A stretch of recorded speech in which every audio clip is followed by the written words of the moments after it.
All right. Can you hear me now? Can you hear me now? Let me know if you can hear me. I think I might have made the adjustments.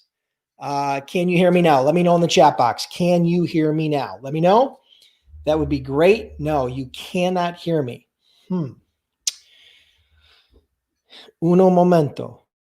Give me a minute. You can hear me now? Great. You can hear me now? All right. Hallelujah. You can hear me. Thank gosh. All right. Well, listen, guys, sorry about the technical glitch. I've been moving around my office. I've been making some switches to my desk. I've been investing in some new technology, like some new lights and some new cameras. And so maybe we're running into a few glitches. I apologize for that. By next week, we should have most of these things ironed out. But today, for those of you that are catching this on replay, let me know in the chat box with a hashtag replay. For those of you that are not catching this on replay right now, hit me in the chat box with the city and state you're logging in from. I'll give a few quick shout outs and then we're going to dive into the training today. So we're going to talk about, again, for those of you that are just joining me, we're going to talk about how to overcome any obstacle as a freight broker. And I'm going to give you a little bit of a framework on how I've done it in the past and how I think you could leverage these tips to do it for yourself. Because the fact is you are going to run into some adversity. As an entrepreneur, as a freight broker, you are definitely going to run into some adversity. So let me start with some shout outs here. What do we got? We got Cynthia Moore from Maryland. We got Burrows 7 Sport from Dover, Delaware. We got Philly from South Philly. We got Dirty Broke 215 from Philly. We got Nicole from Rome, Georgia. We got Mike Belly from Virginia Beach, Virginia.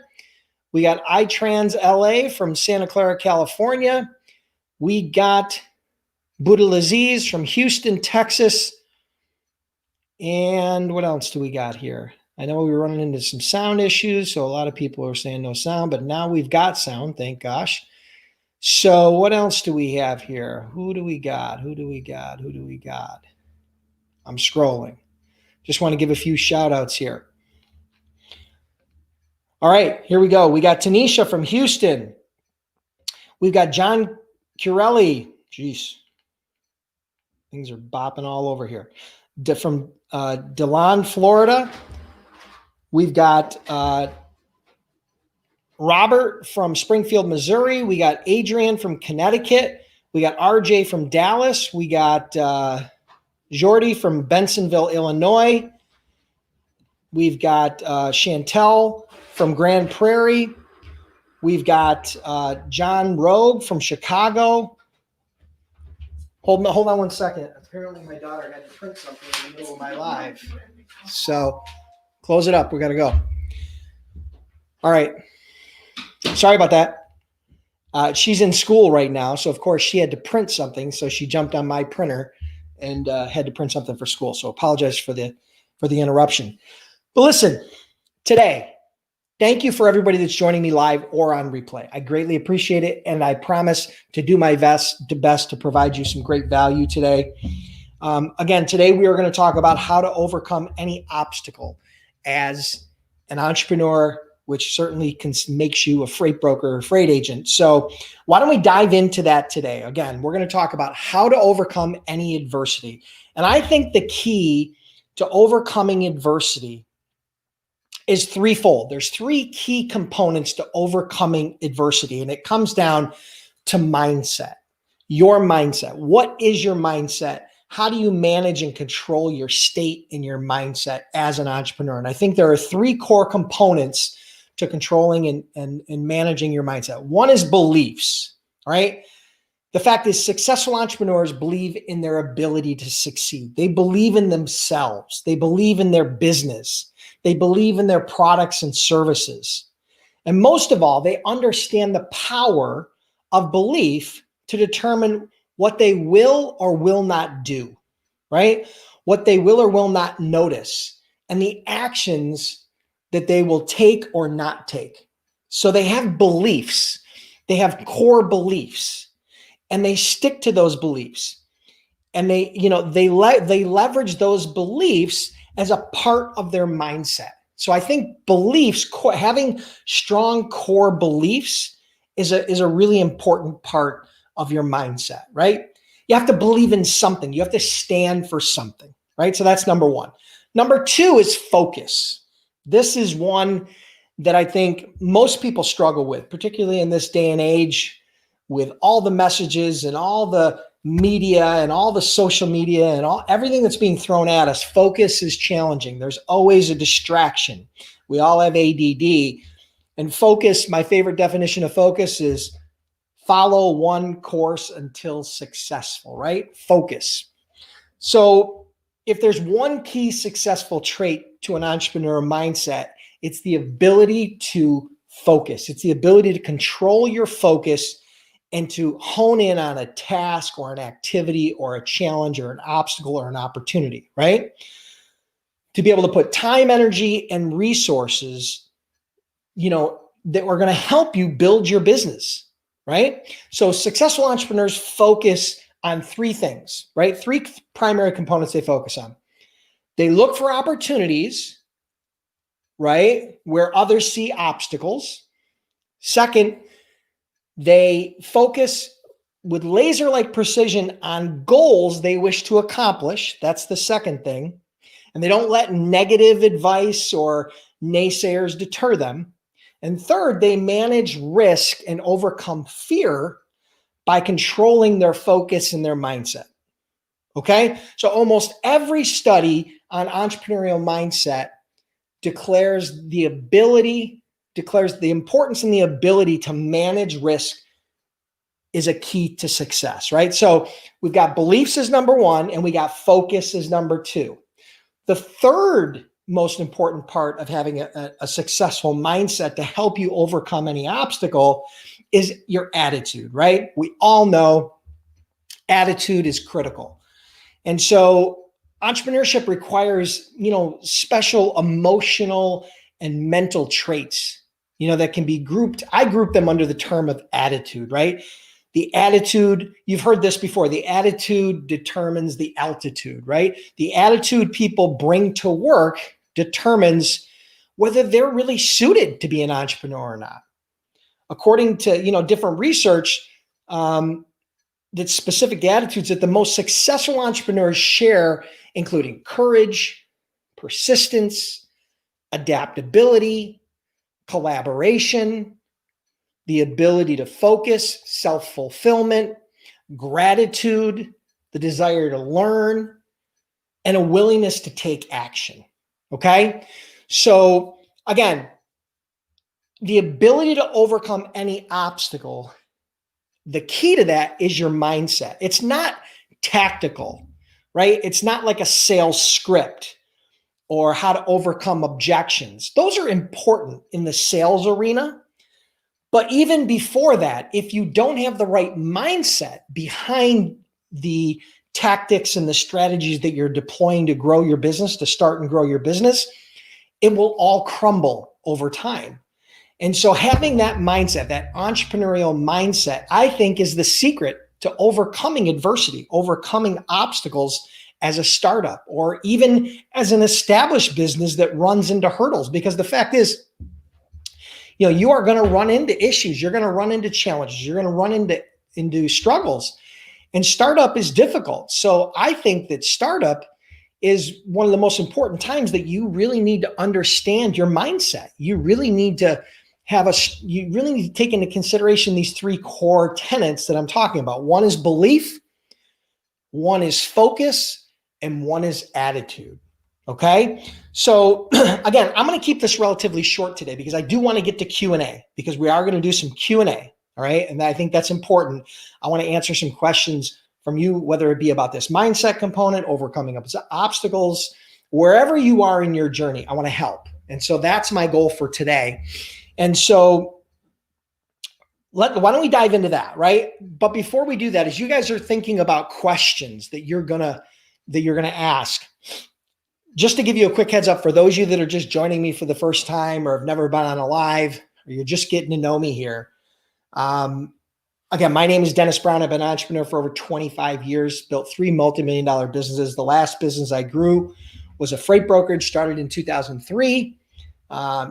Grew that to over $80 million a year in sales, sold it in 2016. I also have an online training program called Freight Broker Bootcamp, which has trained over 8,000 freight brokers and freight agents.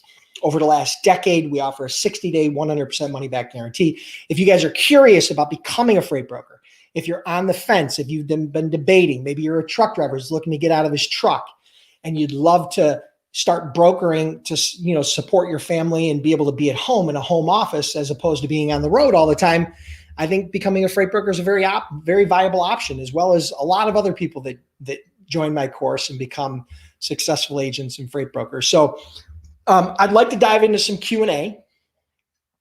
I'm more than I don't know that I'll get to all the questions today. Again, I say this every time. I don't know that I'll get to all the questions. I try to get to as many as I can.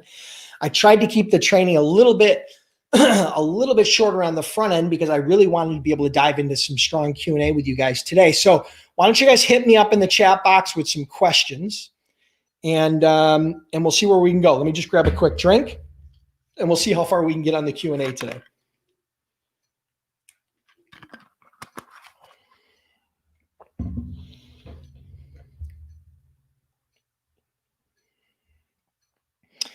All right, so I'm scrolling through here.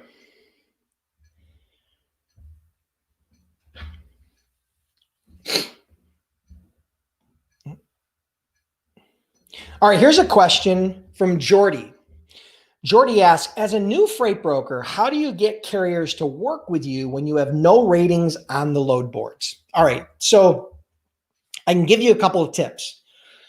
Just first of all, you just have to understand, again, this goes back to mindset, like we're talking about today. I want to relate it back to that. And because everybody, right where you are right now, every single broker has been there. Now, some of them overcome that obstacle, and it starts with your mindset. It's not the woe is me, why me,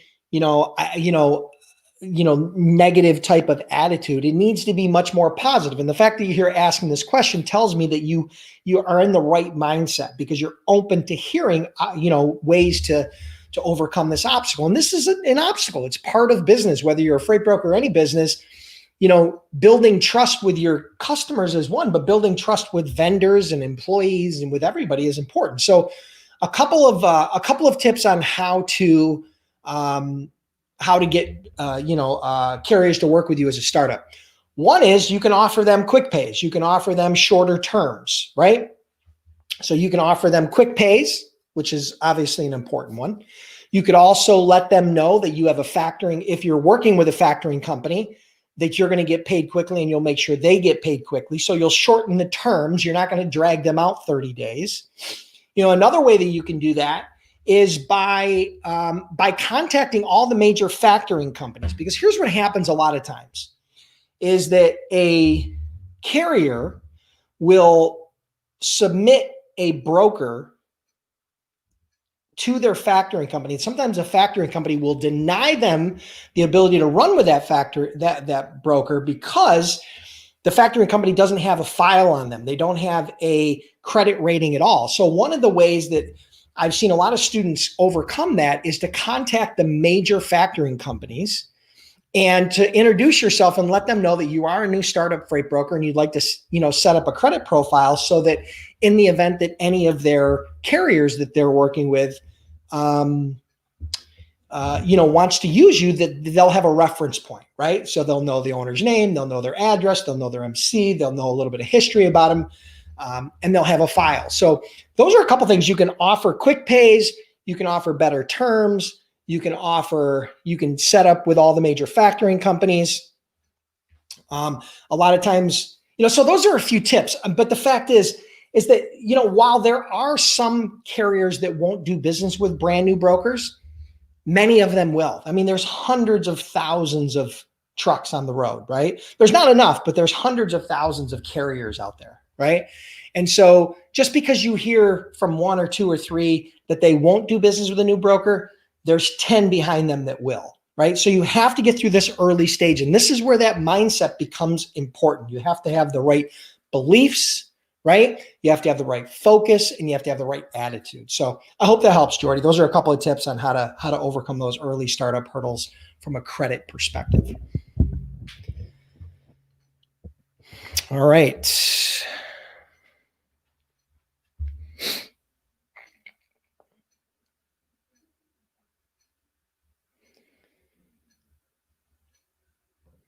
All right. So James Goodyear asks, how do you find out the names of decision makers and the address? The $90 a month LinkedIn charges you to contact and investigate these people. Okay. So James, one way to get access to data, what you're looking for is shipper data. So if you're looking for the decision maker's name and email and phone number, that's typically going to take one of two things. It's either going to be something that's a pay to play where you're going to have to pay to access that data from data sources, whether that be Dun & Bradstreet, whether that be like an Info USA or different companies that aggregate data. Where, so for example, you could go to them and say, hey, I want all the logistics managers from these companies or from companies in this industry, right? They can give you that data, but it's pay to play. You're going to pay for every single record, and it can get very expensive in order to purchase that data, right? So you can purchase it. That's one way to do it. That data is available. People have accessed it, but it's not cheap, right? And you also have to understand that that data changes all the time because people change jobs all the time, right? So they move from one company to the other, they get replaced, they get promoted, whatever the case may be. And so that data can sometimes be expensive. The second way to do that is to leverage free sources. And one of the sources you mentioned, which is the most popular for understanding who the decision makers are, is LinkedIn. Now, as a free LinkedIn user, you can access any profile that you are either connected with or a second level connection. Third level connections, in some cases, you can't see their profiles, but you can as a first level connection or as a second level connection. So that profile sometimes will have, it almost always has their name and title and company, right? Sometimes it'll have their phone number, sometimes it'll have their email, but ultimately one of the best ways to determine who the decision maker is, particularly as it relates to, what we're talking about here, which is a shipping manager, a logistics manager, a traffic manager, is to go into LinkedIn and just do a search for those terms. Go up to the top of LinkedIn, start with a quote, type in logistics manager, end quote, which is going to be an exact match search. It's only going to give you that exact match. Don't type logistic manager because that's going to give you anything with logistics and anything with manager. If you type quotes, logistic manager, quote, end quotes, it's going to give you that exact match. Now, when you do that search, you're going to get every profile that has that term in it. Now, there will probably be millions, right? So you're probably going to want to filter that down even further by geography or by industry or by, a variety of different ways you can filter that down. So it's a much more manageable number. But then you can scroll through and you can visit those profiles and identify what companies are in your target market. And then you can identify if they are the actual decision maker or influencer. Typically, title is going to be one of the primary ways that you're going to determine if somebody is influential in the decision-making process. The titles you're going to be looking for: shipping manager, traffic manager, logistics manager, warehouse manager, right? Those are the most common you're going to run into. And there's a variety of others, but those typically, transportation and brokerage can be done at the manager level. You don't typically need director level or CEO or VP or C level. You don't need that level of management or authority in order to approve a new vendor. Typically, a shipping manager, warehouse manager, traffic manager, logistics manager can make those decisions. And I think LinkedIn would be a great way to do that. Now, you can do that with a free account. Now, there are some advantages to having a paid LinkedIn account, but most of what you can access in the paid account, you can access through a free account. You may be limited to certain filters. You may be limited to a certain number of searches. If you start using LinkedIn and you start seeing it as a viable tool where you can access that data, I would recommend you get a subscription. I've had a paid subscription for years. There are a lot of advantages. I don't want to get into all the advantages of having a paid subscription, but you've got saved searches, you've got access to additional filters, you've got the ability to send in-mails. There's a whole bunch of tools and unique access that you'll get through that, but you can also do it as a free account. So I know the majority of people that I've worked with start out with a free account. When they start seeing some success, then they will convert over to a paid account because it just gives them a little bit more robust capability. So I hope that helps, James.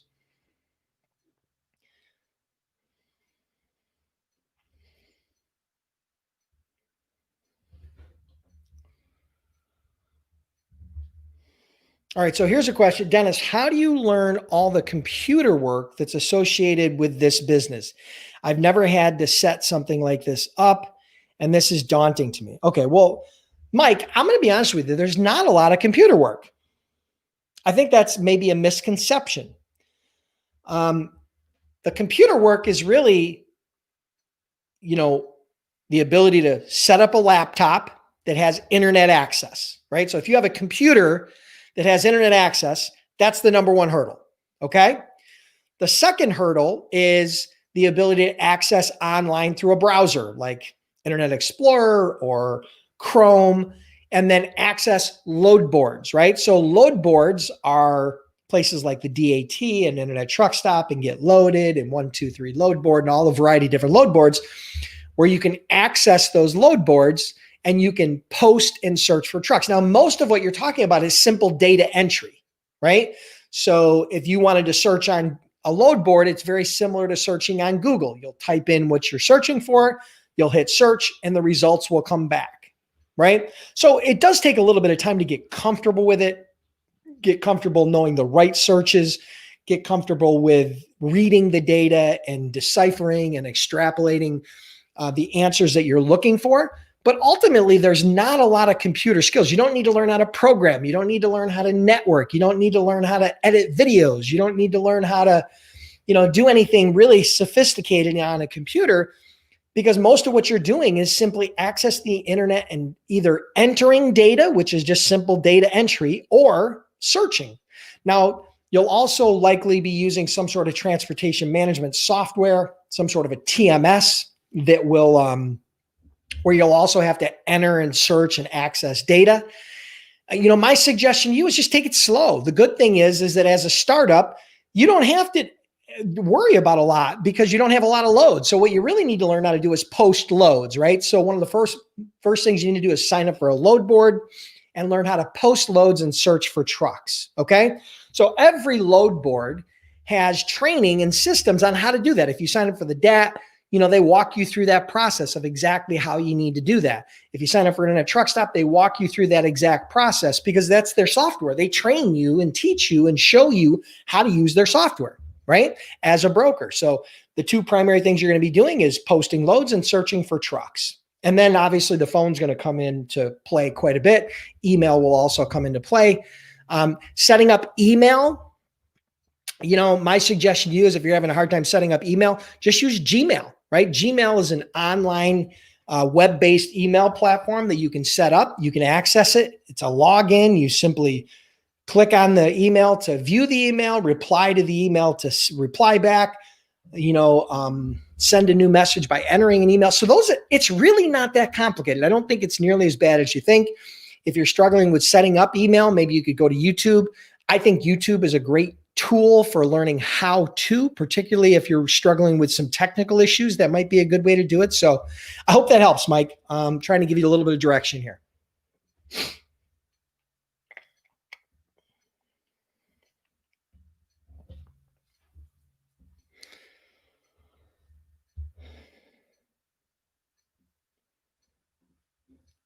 I knew that question would come up. It comes up every single live, so I might as well address it. What's the best way to find shippers? There is no best way. There is no best way. There are a few ways that you can get clients for any business. You have inbound and you have outbound. Inbound is where you do paid advertising or content marketing, or you use social media and you are leveraging content or advertising dollars to generate inbound leads. Most startups don't do that. It's a little bit too difficult to do that. It's cost prohibitive. So most startups use outreach, right? So they'll use some sort of an outreach strategy where they're reaching out to a prospect.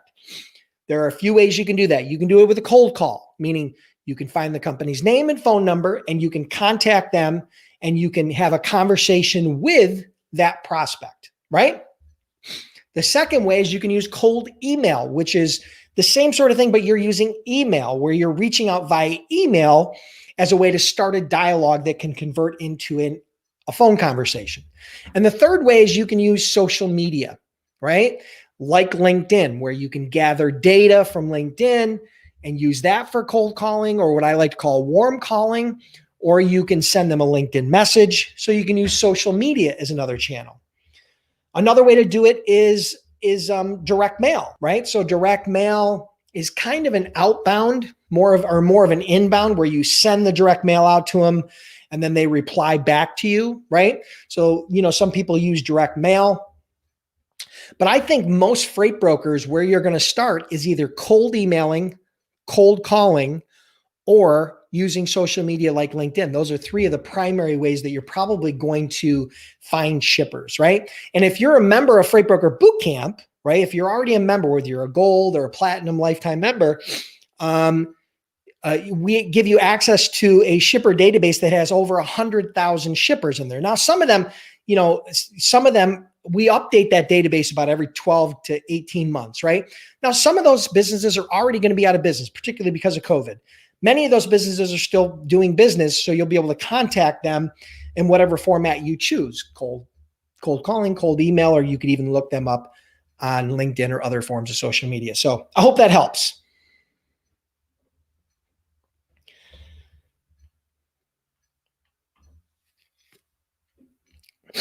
All right, so I'm scrolling through here.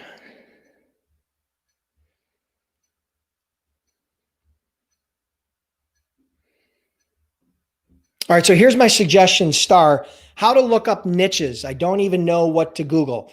Go to freightbrokerbootcamp.com/blog, and in the search box, search niches. And there's an entire blog post that I did that talks about how to find your niche as a freight broker, right? So there's 4 ways to do it. I don't want to go through all those right now. Go to that, freightbrokerbootcamp.com/blog. In the search bar, in the search box on the blog, type in niches, and it'll pull up a blog post and a video where I walk through the entire process of how to identify and find your niche. Hope that helps. All right, so 10X Shooters asks, how do I become an agent? All right, well, an agent is simple. Number 1, get trained. Number 2, find a broker that you can work under. Freight agents are typically independent contractors that work under a licensed freight broker. So as an agent, you do not need your authority. You do not need a license. You do not need your bond. You do not need a BOC3. You don't need any of that, right? You don't need a UCR. You don't need any of the stuff that a broker needs. All you need is some training, internet access, a phone, and a broker to work under. So what some people struggle with is finding a broker to work under. And the reason why they struggle with that is because they go to brokers. They only go to the big brokers that have established agent programs. I have an entire training that I did on how to get hired as a freight agent with no experience. If you go to freightbrokerbootcamp.com/blog and you type in the chat in the search box there on the blog, if you type in get hired, if you as an agent or get hired, you'll find an entire blog post and an entire video where I share the exact process. This is all free. You don't need to be a paid member in order to access this, right? Where I walk through the entire process of how to get hired as a freight agent with no experience. Okay, so I hope that helps. Adrian likes my shirt, Freightpreneur. Yeah, this is one of my favorites. Thank you, Adrian, for noticing.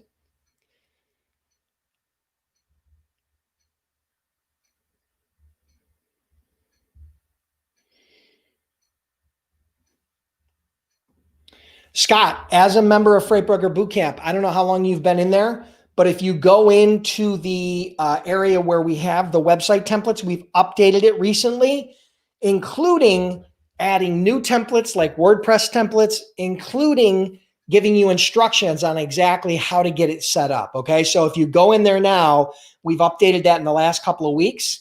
We've had a lot of good feedback from that, where we have a whole set of new templates as well as instructions on the easiest and fastest way to get your website set up. So I hope that helps. Log back in there and you'll see that.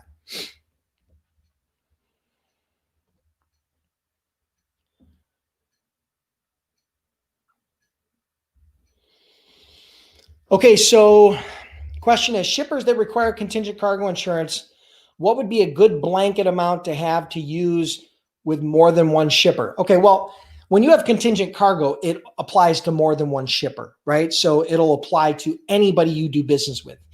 That's how most policies are written. You're not going to have an individual policy per shipper. So if you decide to have contingent cargo, most brokers have contingent cargo in the amount of $100,000 because that is the minimum that a carrier's primary cargo needs to be. Most freight that runs on trucks isn't valued at over $100,000. Most freight, I would tell you the bulk of the freight that you're going to run is probably going to be valued at $30,000 or $40,000 or $50,000 or less versus $100,000. So $100,000 in primary cargo is typically enough 95% of the time.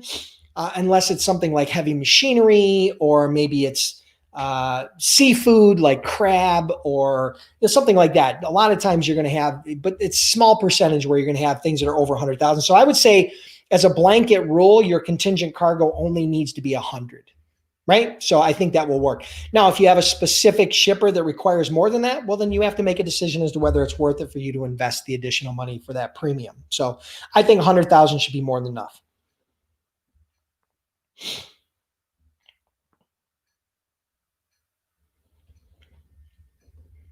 Kate, I apologize. I'm not taking on any new coaching or consulting clients at this point.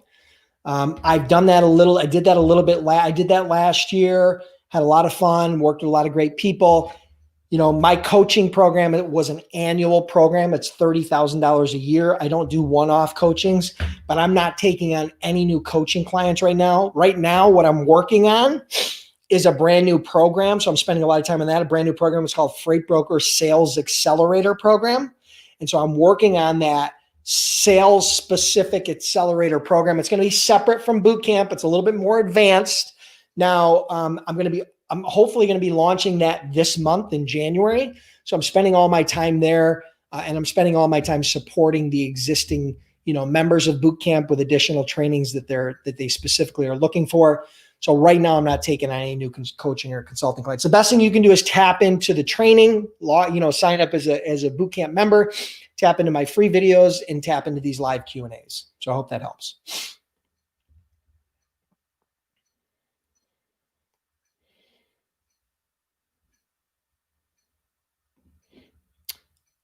Hugh, all the questions, if you're a Freight Broker Bootcamp member, all questions go to support@freightbrokerbootcamp.com. I have a team that helps me with my support. You understand, we get hundreds of support emails a day. Okay. Hundreds of support emails a day. There's no possible way that I can respond to all of those. I've set up the entire program where they have access to all of the answers for the most frequently asked questions. They will guide you through in the event that they cannot answer those questions and it's an only me question. They will forward that to me and I will reply back. But all support is done online at support@freightbrokerbootcamp.com for all members.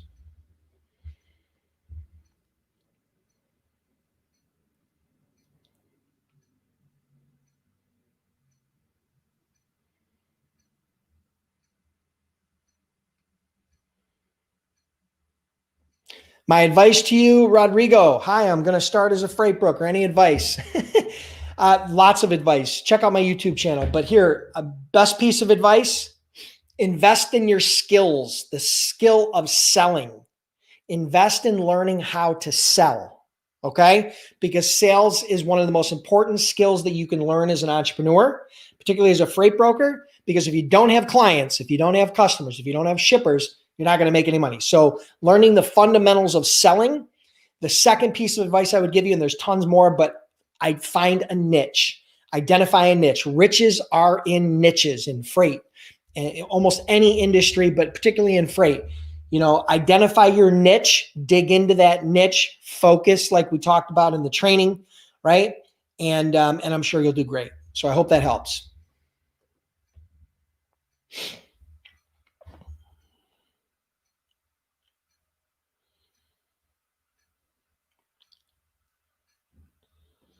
Good question.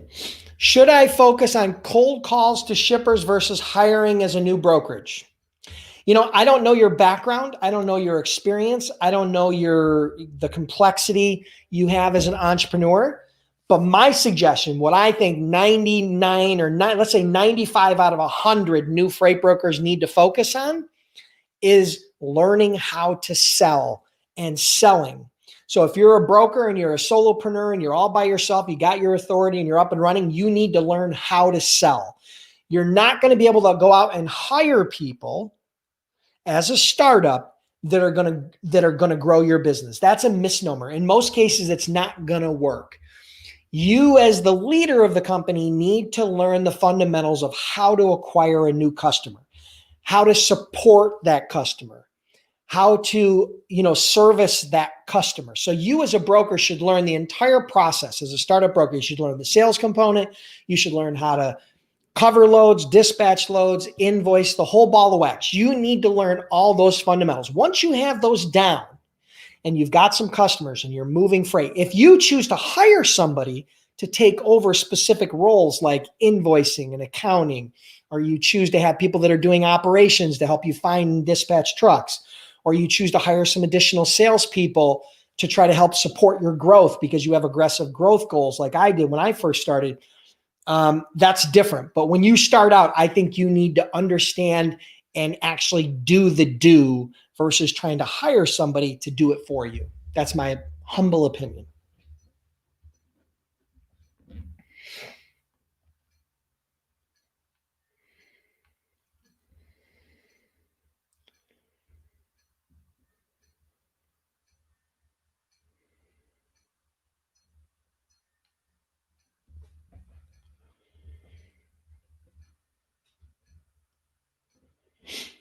Jordy asks, is it possible for the same exact load to be given to different brokers? Yes, but it's dumb if you do that type of freight. I call that jump ball freight. As a broker, you should not work on loads that are being distributed to a list of other brokers. Don't waste your time. I call that jump ball freight. It's a waste of time. Only work on freight that is dedicated to you and exclusive to you, meaning you've contacted the shipper. They've asked you to provide them a quote. You've provided them a quote. They've accepted your quote. You have a price that you have determined is fair, you and them, not just, they didn't give you the price. You've negotiated a price that's fair between the two of you.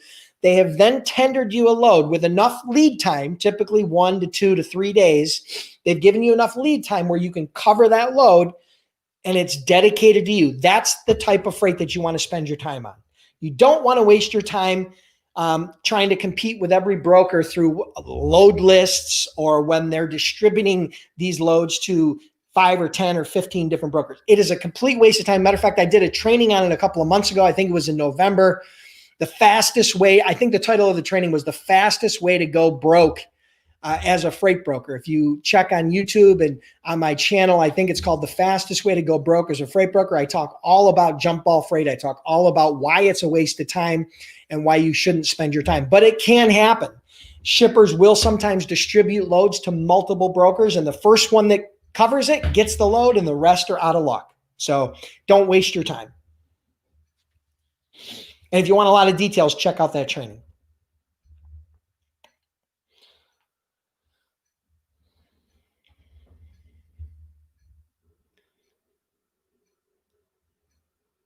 Another question. Can a broker who's also a dispatcher charge owner operators to find him or her a load that they posted? So if you have a shipper load as a broker and you've posted that load, can you make money on the broker side and on the dispatch charge? You probably can. I just don't think it's ethical. I think it's double dipping. So I wouldn't do it. You're either going to take the dispatch charge or you're going to take the brokerage fee.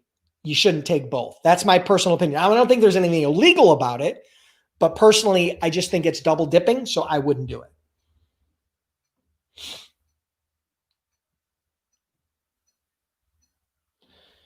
Good question from CJ Parent. Is the term lane referring to the type of truck, or is it just the pickup and drop locations? Typically, lane is referring to the pickup location to the drop location. So let's say it's Buffalo, New York to Atlanta, Georgia. But in a lot of times, a lane will be associated directly with a type of equipment because the price for a lane from Buffalo to Atlanta is different for a van, reefer, and flatbed. Okay? It's not going to be the same rate. So in most cases, when you're providing quotes to shippers by lane-based quotes, which is how most quotes are going to be, they're also going to have to provide you equipment type. That could be power only. That could be a van. That could be a reefer. That could be a flatbed. That could be a step deck. It could be an RGN. It could be any type of equipment, but the lane refers to the pick and drop location, but there's usually, some sort of equipment associated with it. So I hope that helps, CJ.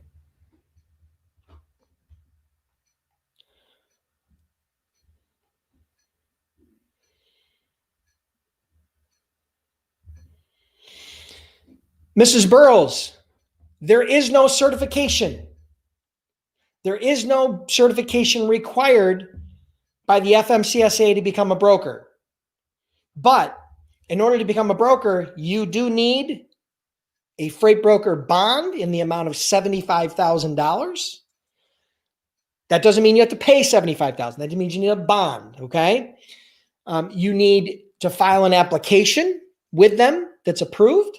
You need to have your BOC3, which is your processing agent, and you need a UCR, which is your Unified Carrier Registration. Those are the four main requirements to become a freight broker, but there is no certification that is required. There is no test. There is no degree. There is no specific background that you have to have in order to become a freight broker or a freight agent. So that's a misconception.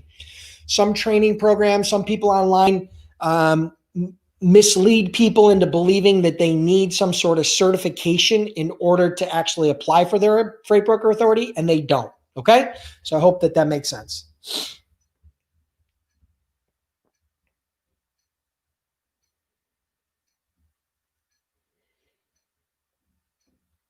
Karen, that's an impossible question to answer because I don't know how many loads you're moving. I don't know what the value of those loads are. I don't know what your margins are. I don't know what your operating costs is. I don't know what your fixed overhead is. I don't know any of that. So it's impossible for me to answer the question of how much minimum cash flow do we need to fund operations. I also don't know if you're using a factoring company or whether you're using your own cash or credit line. So it's an impossible question to answer. I apologize, but I hope that helps.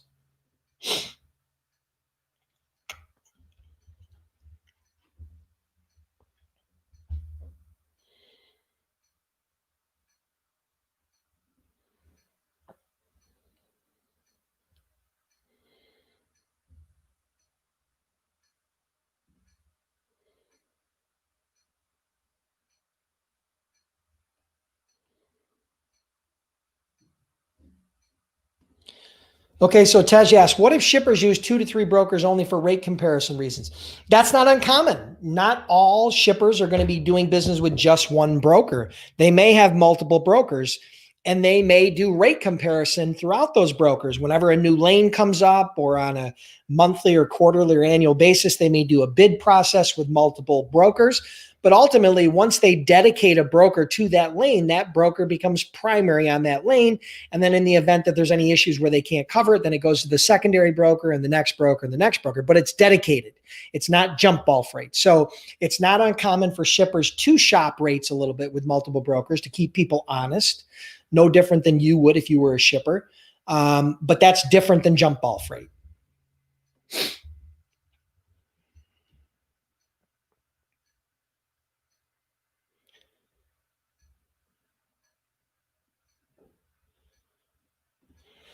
Okay, CJ, this is a misconception that a lot of people have. Freight rates are not determined by shippers, they're not determined by brokers, and they're not determined by carriers, whether they're an owner operator or whether they have a large fleet.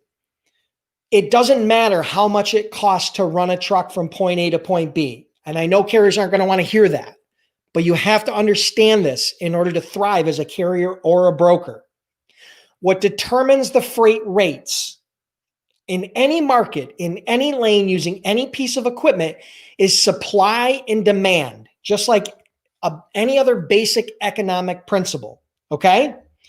Let's say, for example, I have 100 people that are very thirsty and I'm the only person in the room with a can of Arizona iced tea.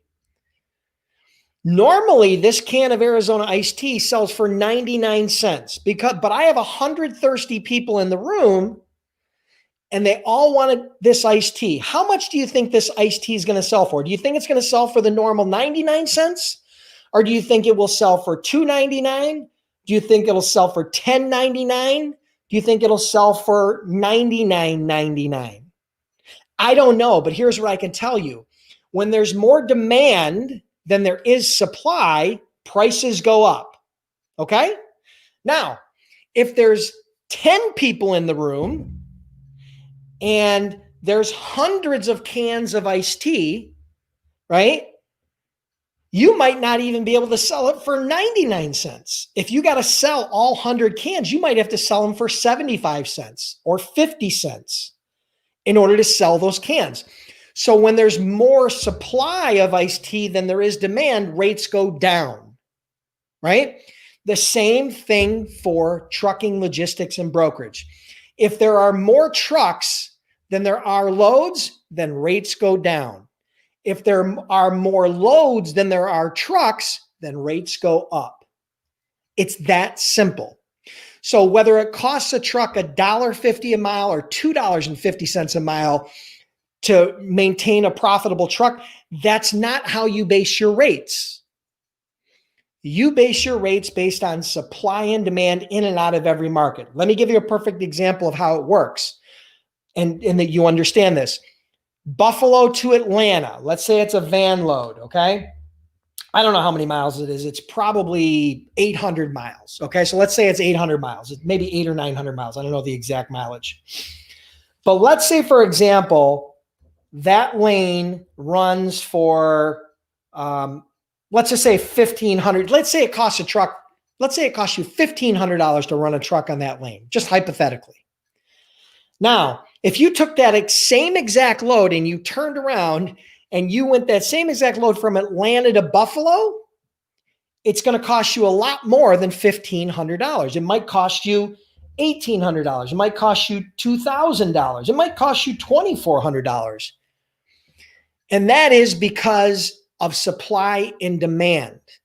Less people want to go to Buffalo than want to go to Atlanta. Less trucks want to go to Buffalo than Atlanta, right? Especially during the winter, right? But a lot of trucks want to get out of Buffalo as opposed to go into Buffalo. And that's a dynamic that's driven by supply and demand, right? It's the same reason why freight going into Florida, right, is typically pretty expensive, but freight coming out of Florida is very inexpensive because Florida doesn't really make anything, right? It's not a big manufacturing state. They have imports, right? But they don't really make a lot. So outbound freight is very cheap. Inbound freight is very expensive. So I hope that helps, CJ. And I hope that helps all of you understand the dynamics of rating.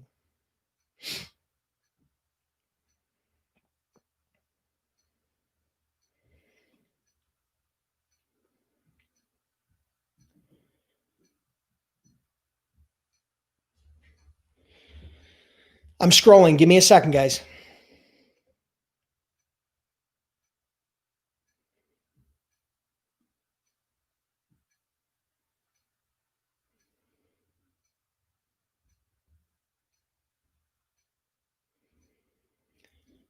Well, Eduardo, if you've applied to the FMCSA for your broker authority and they've issued you an MC number, now that's going to be inactive until everything is done. And then you applied with a surety bond company for your $75,000 broker bond and they approved you. Typically, they will send confirmation and proof to the FMCSA based upon your MC number. And when the FMCSA gets that proof, and as long as all the boxes are checked, you've got your BOC3, you've got your UCR, they approved your application, and you got your surety bond, they will then deem your MC, your motor carrier, your MC number active. So you'll either be inactive when you first start, which means you can't broker even though you have an MC number, and then they'll deem you active. And once you're active, that's when you can start brokering loads. So I hope that helps. All right, guys, and that's going to wrap it up today for questions. If you guys are curious about becoming a freight broker or freight agent, check out freightbrokerbootcamp.com. Been in business for over a decade, 60-day, 100% money back guarantee, ironclad. If for any reason you're not happy, we'll give your money back. I appreciate you guys being here. If you enjoyed this training, okay, if you enjoyed the Q&A, you enjoyed the topic, give me a rating of 1 to 10. I'm a big boy. All I'm trying to determine is if this type of training is benefiting you. If it's not, I'll choose different topics. And if this type of live training isn't helpful, I'll figure out other things to do. I want to make sure I'm serving you. If these live trainings aren't important, then I won't do them. We'll do other things, right? So if you want to continue the training, if you want me to show up every week on Mondays, rate me 1 to 10. Make sure you like this on YouTube or Facebook or wherever you're watching it. And make sure you share the stream. I didn't charge you admission to be a part of this training to answer your questions. Please make sure that you share the stream, like, comment, and give me a rating. Hope you guys enjoyed this. Have an awesome day. I'll be back next Monday at noon, just like always, with another Freight Broker Bootcamp Live. Thanks.